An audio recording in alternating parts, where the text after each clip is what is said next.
அனைவருக்கும் வணக்கம். இன்னையோட சேர்த்து தாவேக்கா தொடங்கி 2 வருஷம் ஆகுது அப்படின்றதுனால இன்னைக்கு தாவேக்கா 2ஆம் ஆண்டு தொடக்க விழா கொண்டாடியிருக்காங்க. அதில் நம்மளுடைய தாவேக்கா தலைவர் விஜய் அவர்கள் சில விஷயங்கள் பேசி ஃபன் பண்ணி வச்சிருக்கார். அது மட்டும் இல்லாமல் அந்த நிகழ்ச்சியில் நடந்த சில பல விஷயங்களை பற்றியும் தான் பேச போகிறோம்.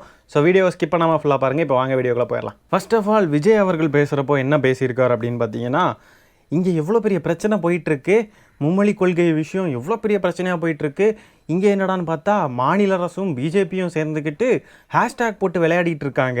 இதில் வேற நம்ம பசங்க இடையில போயிட்டு டிவிகே ஃபார் டிஎன் அப்படின்னு ஒரு ஹேஷ்டேக்கை போட்டு சம்பவம் பண்ணிட்டு வந்துட்டாங்க அப்படின்றாப்புல. இப்போது get out Stalin, get out Modiji அப்படின்னு சொல்லிட்டுலாம் ஹேஷ்டேக் போட்டு ட்ரெண்ட் பண்ணதெல்லாம் விளையாடிக்கிட்டு இருக்கோமாம்மா. இவங்க மட்டும் டிவிகே ஃபார் டிஎன் அப்படின்னு சொல்லி சம்பவம் பண்ணிட்டாங்களாமா. ஒரு மாநிலத்துடைய உரிமையை பறித்தது மட்டும் இல்லாமல் அந்த மாநிலத்துடைய குழந்தைங்களுடைய படிப்பு விஷயங்களில் அஃபெக்ட் பண்ணுற மாதிரிப்பட்ட விஷயங்களை ஒன்றிய அரசு தமிழ்நாட்டுக்கு பண்ணிக்கிட்டு இருக்கு. தமிழ்நாட்டை மட்டும் பல விஷயங்களில் ஒதுக்குறாங்க. இப்படியெல்லாம் பட்ட விஷயங்களை எதிர்த்து போராடுறது விளையாட்டாமா. ஆனால் இந்த அணிலாண்டிகள்லாம் டிவிகே ஃபார் டிஎன் ஒரு ஹேஷ்டேக் போட்டு ட்ரெண்ட் பண்ணுறது மட்டும் சம்பவமாமா. நீங்கள் மாநில உரிமைக்காக போராடுறீங்களா, இல்லை என்னத்துக்கு போராடி நீங்கள் ஹேஷ்டேக்கை ட்ரெண்ட் பண்ணீங்க? என்னத்துக்கு ட்ரெண்ட் பண்ணீங்க? சும்மா டிவிகே ஃபார் டிஎன்னு போட்டிங்க.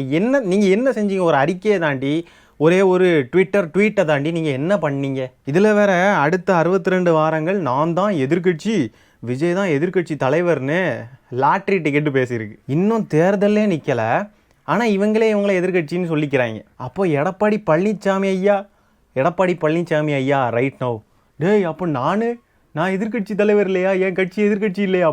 அப்போ விஜய் அவர்கள் எதிர்கட்சின்னு சொல்கிறாங்க அப்படின்னாக்கா அப்போ அதிமுக கூட போய் சேர போகிறாரா? இந்த லாட்ரி டிக்கெட்டுக்காரன் இருந்த இடம் எதுவுமே விளங்கினதில்லை, நாசமாக தான் போயிருக்கு. இவர் பேசுகிற பேச்சையெல்லாம் கேட்டுட்டு அவர் முடிவெடுப்பாப்லனா என்னத்துக்கு ஆகிறது? சரி, நாம தான் எதிர்கட்சி. இதில் வேற பார்த்தீங்கன்னா தேசிய அளவில் விஜய் இணையறாராமா. யார் கூட தெரியுமா?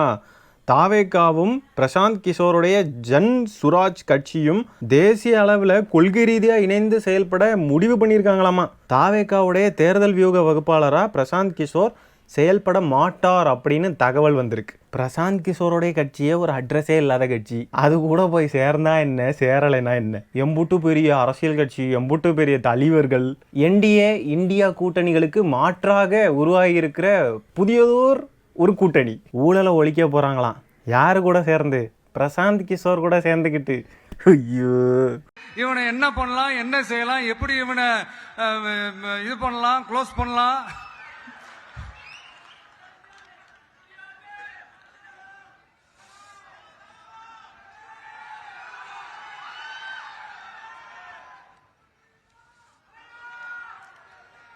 பின்னாடி இருந்து வர கத்துறானுங்க, டயலாக மறந்தாச்சு தலைவா, ப்ளீஸ் தலைவா, பேசிரு தலைவா, கலாய்ப்பானுங்க தலைவான்னு பின்னாடி இருந்து கதறானுங்க. இந்த மனுஷனை பாருங்கள், படத்துல எல்லாம் டயலாக் படித்து பேசுகிற மாதிரி இங்கேயும் டயலாக் படித்து பேசிக்கிட்டு இருக்காப்புல. இப்போது அந்த துண்டு சீட்டு வச்சு படிப்பாங்கல்ல, அது அந்த பாயிண்ட்ஸை ரிமெம்பர் பண்ணுறதுக்காக. ஏன்னா எல்லாமே மைண்டில் இருக்காது. இப்போ நான் கூட பாருங்கள் கண்டென்ட் எடுத்து வச்சு தான் பேசிக்கிட்டு இருக்கேன். அப்போது அந்த பாயிண்ட்ஸை ஞாபகப்படுத்துறதுக்காக துண்டு சீட்டு வச்சு அப்படியே அதை எடுத்து பேசுகிறோம் அப்படின்றப்போ அது வேறு. ஆனால் பேசுகிற டயலாகே முழுக்க அந்த சீட்டில் தான் இருக்கும் போல இருக்குது. அதை பார்த்து அப்படியே படிக்கிறாருங்க மனுஷன். இதை பார்க்குறப்போ அதாவது இப்போ நான் என்ன சொல்கிறது, இந்த வடிவேலு டெம்ப்ளேட்டு தான் டக்குன்னு ஞாபகத்துக்கு வருது. இங்கே வருங்க, சாப்பாடு இருக்குது ஆனால் இருக்க இல்லை, உட்காரதுக்கு ஒரு சேர் கூட போடலைங்க, நின்றுக்கிட்டு சாப்பிட்டுக்கிட்டு இருக்காங்க. ஏதோ நாய்க்கு சாப்பாடு போட்ட மாதிரி, நாய் நின்றுக்கிட்டே சாப்பிட்ற மாதிரி நின்றுக்கிட்டே சாப்பிட்றாங்கங்க, பாவங்க. இப்போ புதுசாக ஒரு பிரச்சனை ஒன்று கிளப்பி விட்டுட்டு இருக்கிறாங்க, மும்மொழி கொள்கைன்றது புது பிரச்சனையா? இந்த ஆளுக்கு முதல்ல வரலாறு ஏதாவது தெரியுமா? எத்தனை உயிர் பலி நடந்திருக்கு, எத்தனை பேர் தீக்குளிச்சு இறந்து போயிருக்காங்க மொழி திணிப்புக்கு எதிராக போராடி. இது புது பிரச்சனையா? இது மும்மொழி கொள்கைன்ற போர்வையை போர்த்திக்கிட்டு ஹிந்தியை திணிக்கிற வேலை. இது புது பிரச்சனையாமாமே.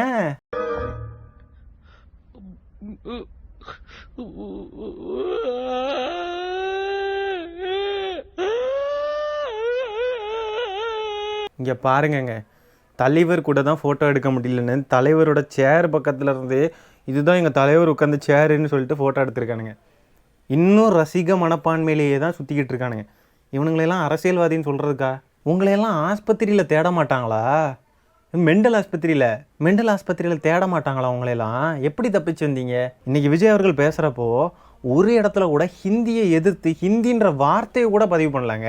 ஆல்ரெடி பாஜகன்ற வார்த்தை ஒரு வாயிலிருந்தே வராது, ஒன்றிய அரசு வராது, இதில் ஹிந்தின்ற வார்த்தை வேற வரல. மும்மொழி கொள்கை டைரக்டாக நாங்கள் ஹிந்தி திணிப்பை எதிர்க்கிறோம் அப்படின்னு சொல்லி பேசுறதுக்கே வக்கில்ல. ஒன்றிய அரசு பண்ணுற தவறுகளை சுட்டி காட்ட ஒன்றிய அரசுடைய பேரை சொல்கிறதுக்கு துப்பு இல்லை. இதில் முதலமைச்சர் கனவு வேற ஒரு கேடு. பாஜகவுக்கு வலிக்க போகுது. மெல்ல அடிங்க. இந்த வசனங்கள்லாம் எழுதுனதே ஹிந்திக்காரன் தானே, இதில் எங்கே ஹிந்தின்ற வார்த்தையெல்லாம் வரப்போகுது இல்லையா? இது சீமான் கட்சி மாதிரி தாங்க ஆக போகுது. கடைசியில் சீமான் கட்சி பார்ட் 2, நாம் தமிழர் பார்ட் 2 மாதிரி தான் இப்போ போயிட்டுருக்கு. எவ்வளோ பெரிய போராட்டம், அதை எவ்வளோ ஈஸியாக நக்கல் நையாண்டி அடித்து பேசிக்கிட்டு இருக்காப்புல. 2026 இருக்குது, மக்கள் வைப்பாங்க வேட்டு. தமிழக அரசோடைய போராட்டம் பார்க்க எல்கேஜி யூகேஜி குழந்தைங்க சண்டை போட்டுக்கிற மாதிரி இருக்கான்.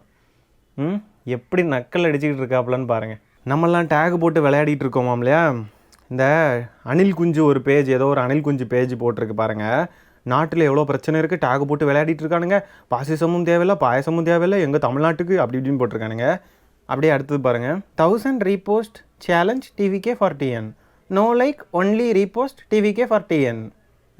இதில் இன்னொரு ஃப்ராடு தானே இந்த அணில் குஞ்சுகள் பண்ணியிருக்கானுங்க. என்ன தெரியுமா?